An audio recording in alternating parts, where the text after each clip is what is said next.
Welcome. Hey. How y'all been? Yeah, How you doing? Welcome to Chroma Studios, where everything happens. Just when magic happens, I'm just gonna be comfortable right here. Make yourself at home. Really appreciate you guys coming.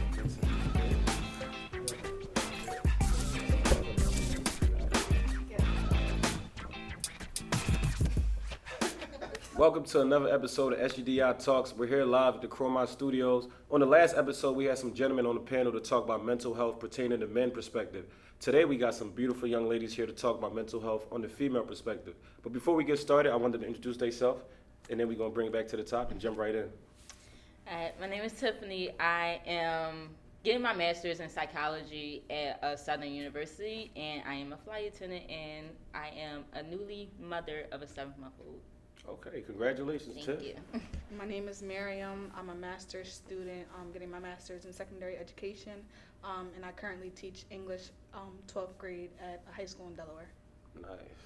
Okay. My name's Tazzy, and I am a junior at Temple University. TU gang. All right.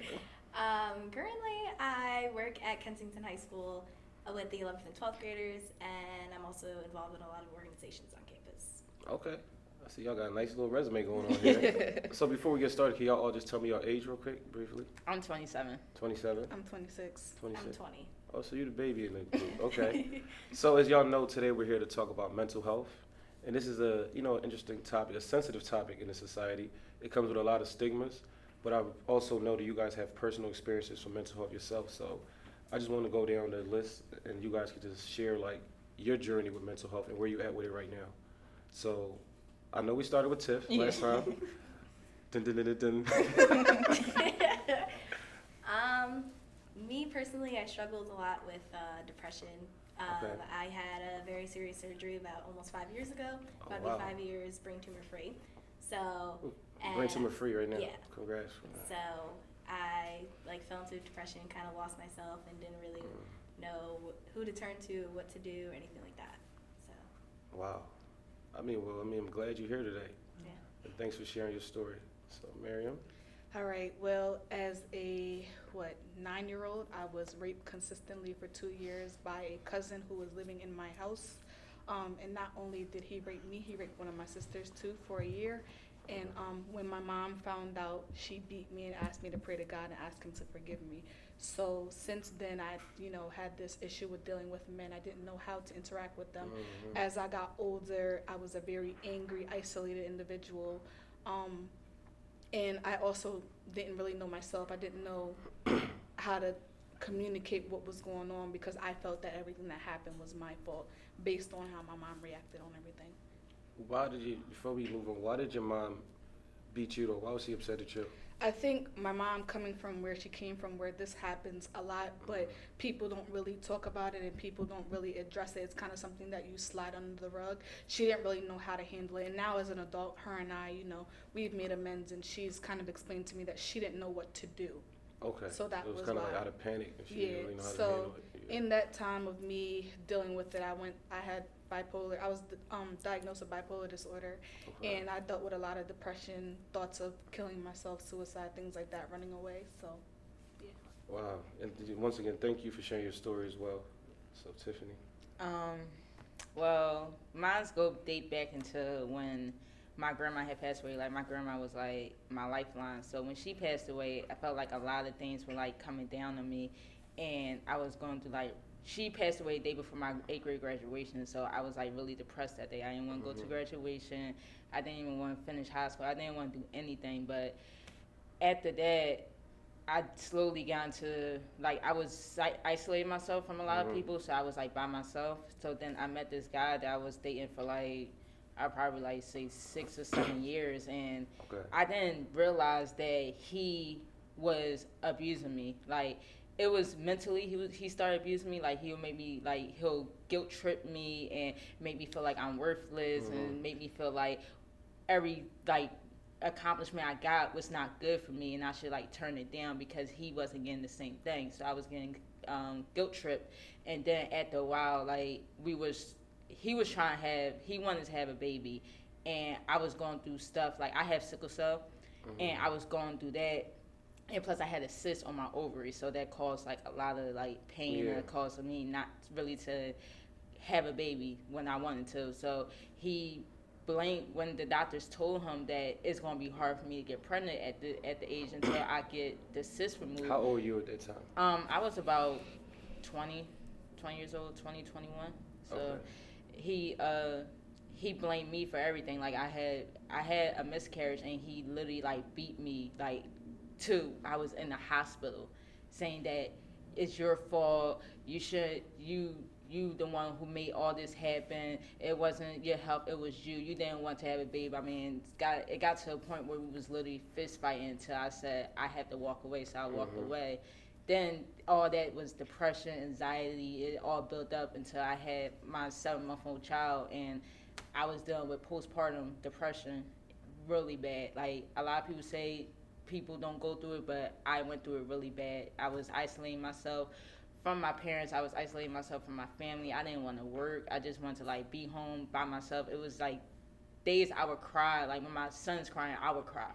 But after a while, I found this black therapist, and she literally helped me through it all. So I'm currently like seeing her right now. At the moment you're seeing the therapist? Yeah. Okay, I mean, first and foremost, I just want to thank y'all for even having the courage to speak on these stories. Like, so my thing is, especially from somebody like me, when it comes to mental health, a lot of people don't have the right understanding of what's really mental health. Like it's an uneducated field at the same time too.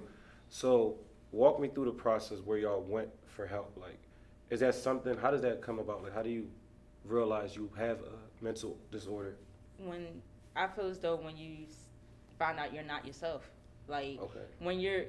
it's two different types of you.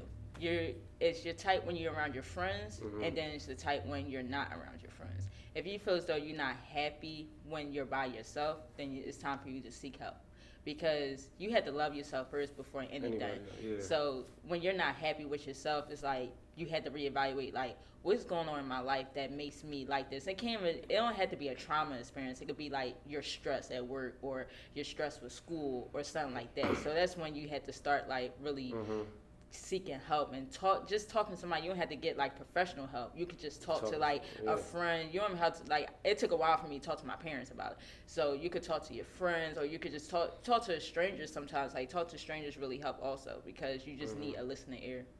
Wow. Just to piggyback off of that, definitely your happiness.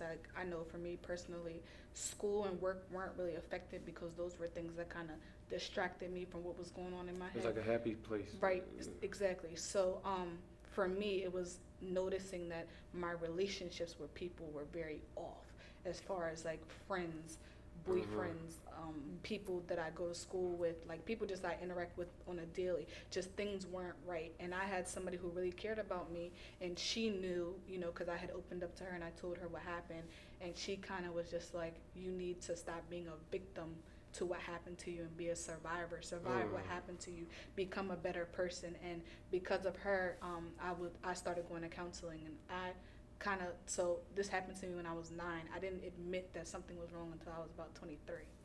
Oh, wow.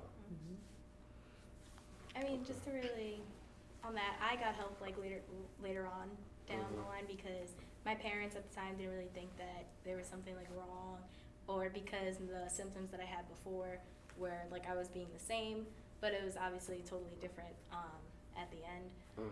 But I did, at the time, I had a boyfriend that I was very close to and that went through everything with me. So it was like I had him, and I at least knew that I can talk to on that type of level, and that really helped. As long as you have that one person and my thing is, a lot of people think that, I'm not going to tell them all of this because then I'm just dumping everything on them also, versus like say like if it's a boyfriend or a girlfriend or anything like that too.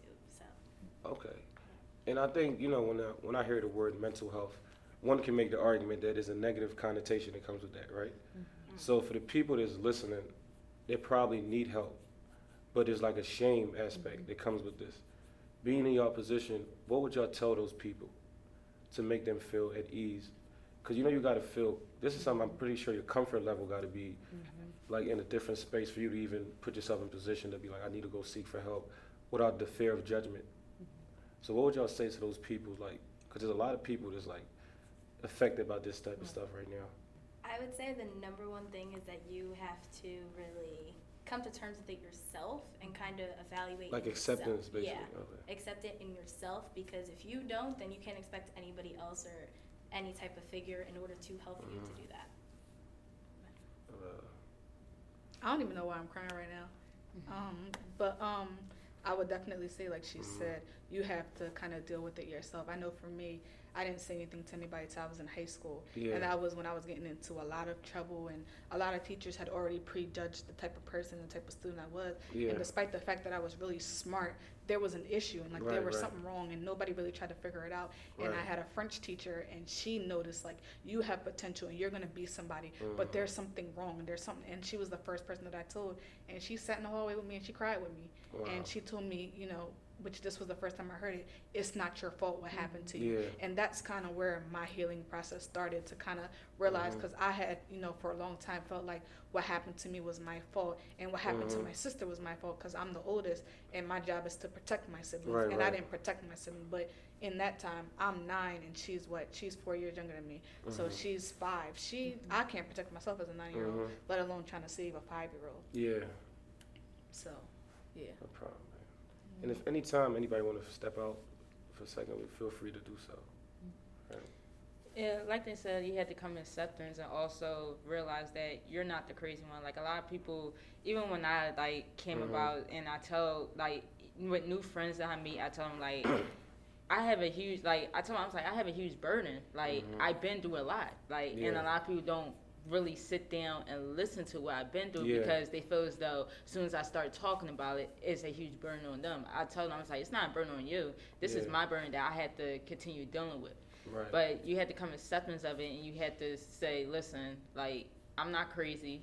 This is what I had to go through, and I'm going to deal with it. I'm going to be stronger than where I was yesterday. I'm going to be probably 2 times stronger, 3 times stronger, 5 times stronger. You don't have to be 100 times stronger, but you could be 2, as long as you're making that adjustment and making that step towards getting yourself better. As you should. So my thing now is, how would y'all want it to be perceived, though? When you hear about the word mental health, what do you want people to know about it? I want them to know that mental health it's just a daily struggle for everybody. Everybody, you might not know this, like, everybody deals with mental health. You might deal with it, everybody deals with mental health, but they deal with it in a certain way, and they deal with it, it might hit them differently. Like I said, it don't have to be trauma. It could be stress. It could be school. It could be it don't have work. to be as big as like as physical as people make it seem like. You gotta be like, your arm gotta be loose or something. It's, you know what I mean? It just seems like it's gotta be real It abrupt. could be something sudden. It could be something so small. Like, I remember when I lost my job. Yeah. When I lost my job, like, that was like a huge stress for me, which caused me to like not eat, not have an appetite, anything. So when you feel as though you're not having an appetite and you're not feeling the way you are because of school, work, family issues, losing anything at all, then that's your whole mental health right there. And you had to take care of your mental health. You had to have self-care for yourself. Okay. That's a good perspective. Yeah. I didn't see it that way, but that's a good perspective.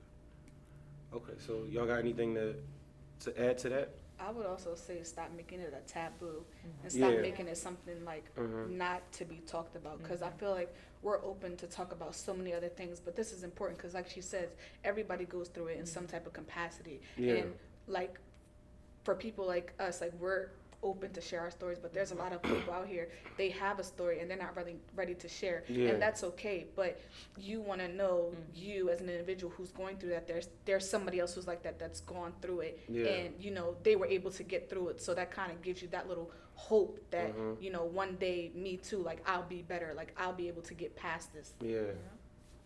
That's true. Anything else you want? I think they really nailed it, right? they really nailed it. I mean, you just really have, I don't even know what to say. They really like hit everything that I was thinking, like, oh, okay, I can say that. Okay.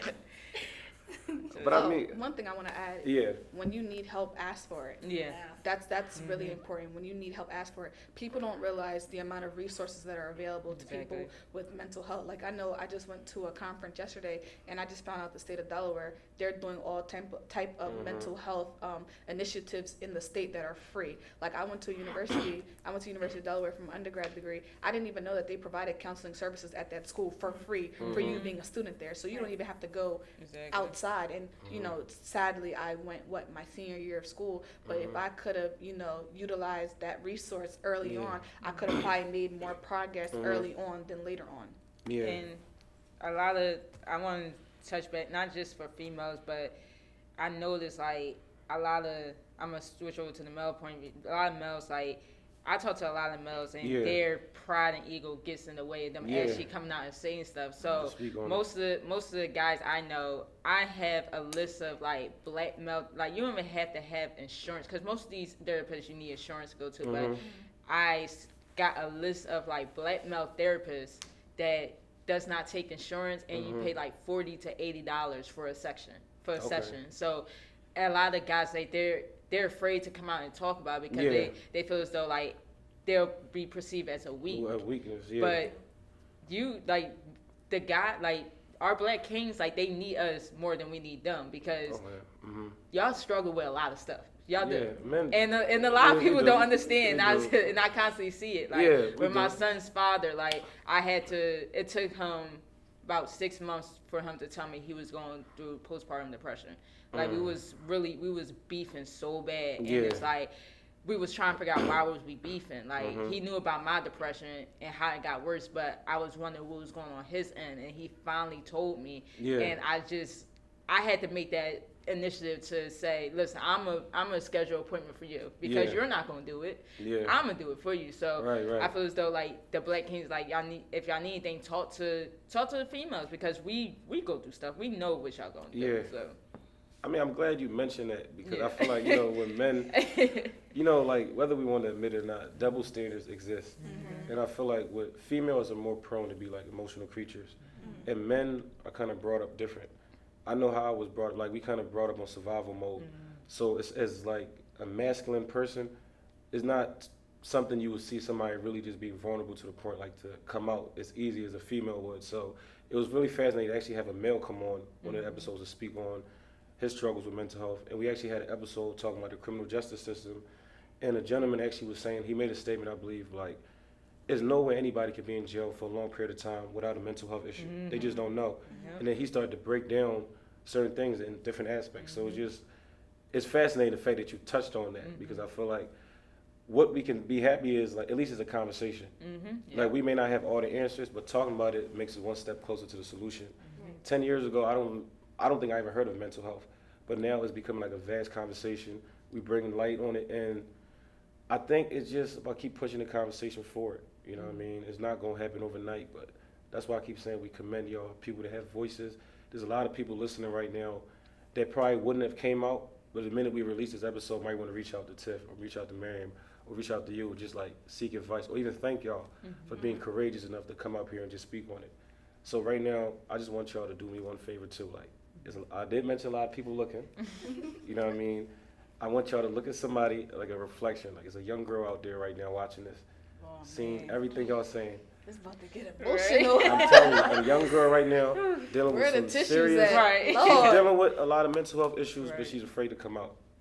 She don't want nobody to know. She just like, you mentioned you can ask somebody, but sometimes like how, who, you know what I mean? What, where, how do you just get started? So what would you tell that young girl right now that's going through that?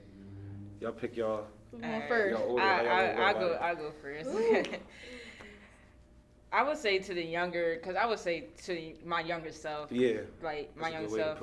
When, if you feel as though you're not yourself, and you're in a relationship, and the person take you completely out yourself. You're not yourself, and you feel guilt trip, and you know the signs of it, but you're afraid to get out. Talk to somebody. Like, it took me 4 years for me to get out of a dangerous domestic relationship. Talk to somebody. As soon as you talk to that person, run as fast as you can.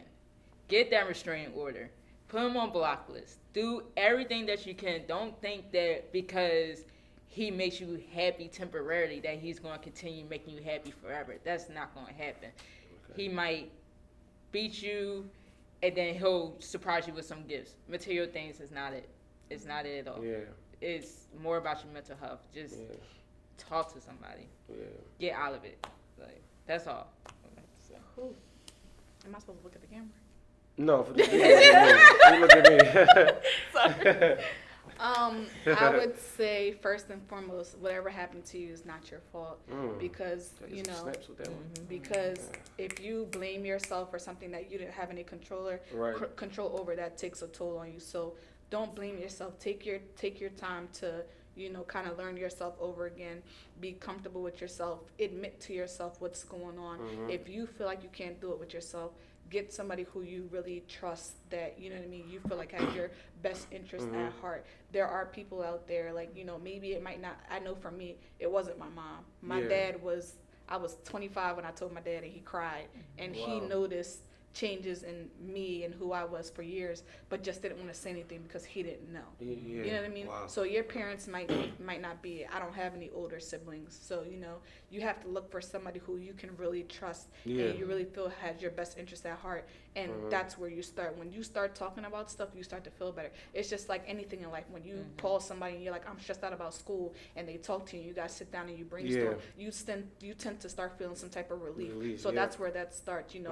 Talk to somebody that you trust, and then do what you feel that you have to do. Don't worry about how other people are going to look at you. Because I know for me, being a first generation American, my parents being from West Africa, they don't talk about rape and things like that. It's like a taboo. You don't talk about that stuff. You don't even admit that happened to you. And I know, like, when I told my dad, the one thing that he said was, when you're doing something right and you're doing something for a good cause, no matter if nobody supports you, if God supports you, that's all you need. So always do something. Whenever you're doing something, if you're doing it right and you're doing it to benefit yourself, forget what everybody else is going to say or how people are going to receive it or how people are going to feel about it. Well said. Wow. Um, I'm gonna need something from you. She gonna get you. They got things. Right. Well, everything they said was I was going to say. So, yeah. Yes, she's on this Go ahead, episode. Tazzy. Go ahead, Taz. Come on, Taz. Always, there's somebody in your life that is definitely the one person that you can talk to about anything and everything. For me, I came from a Caribbean household. My parents are both Haitian and Dominican. Okay. My mom's a mental health specialist. They don't talk about anything. They just think that it can't happen to them or it can't happen to anybody in their family or anything like that. So I never felt like I could talk to my parents about anything like that because, including with me, it was more of, like, the tumor's out, there's nothing past that, there's no type of recovery, any type of anything that you can do after the fact that really matters. So, like I said before, the one person that I turned to was who I was in a relationship with at the time, and honestly, that person was my rock and talked anything and everything about. And then it just so happened that because of my experience from then, I turned that into what I want to do as a passion for in life. I'm going to school to be a sports and exercise psychologist. Okay. So now, like, I'm working with athletes and helping them and trying to open that up because a lot of athletes don't even speak on stuff like that as well. Yeah. So my thing is you at least find one person that you know that you can talk to comfortably with no type of judgment. Yeah. And I feel like you'll be fine, and then it'll be easier for you to open to because me talking to that one person opened up pathways for me to start talking. Like, I talked to my pastor, I turned to him, and from then on, it's like I just speak about it, and I don't really, not that I don't care, but now I'm more comfortable, and I like to get my voice out, and I say, well, you can always come and talk to me. Even when I see freshmen and they come to, like, any of my organization meetings or anything, I'm like, oh, like, if you need something, please, like, reach out, like, here's my number, here's my contact information, anything like that. And so I try and be that person because I didn't have anybody really back then. To be there for you. Right, to be there. Wow. I mean, That makes a lot. that make a lot of sense. Yep. Everything y'all all said make a lot of sense. And I keep sound like a broken record, but I can't thank y'all enough. With this, it's still like a learning experience for somebody like myself. I'm not an expert on this topic, but it's good to get an insight because it's gonna make me more empathetic now with people I come across. Because I realize it's not more so sympathy, it's just me putting myself in their shoes.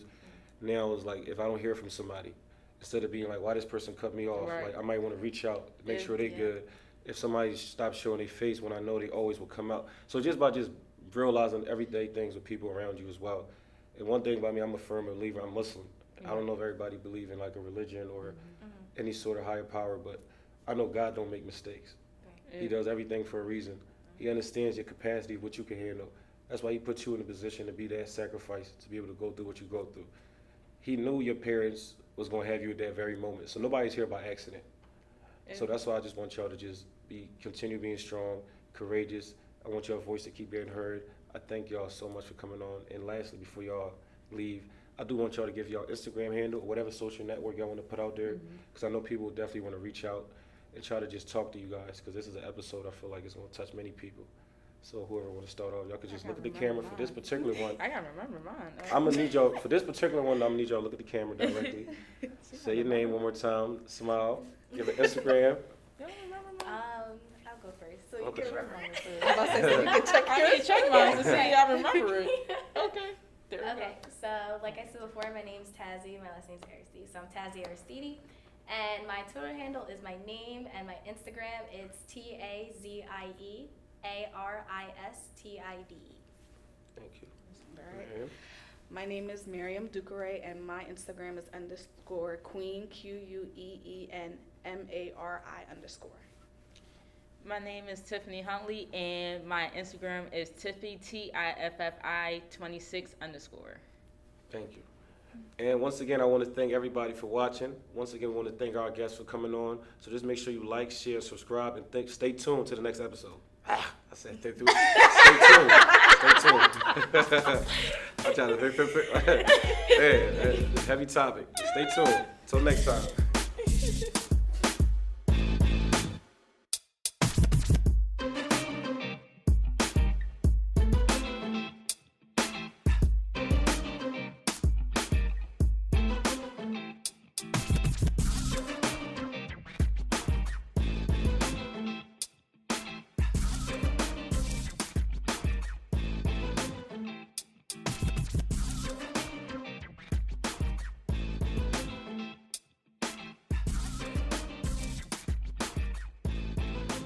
Thank you for watching SGDI Talks. If you like what you just watched, make sure to subscribe, like, and share.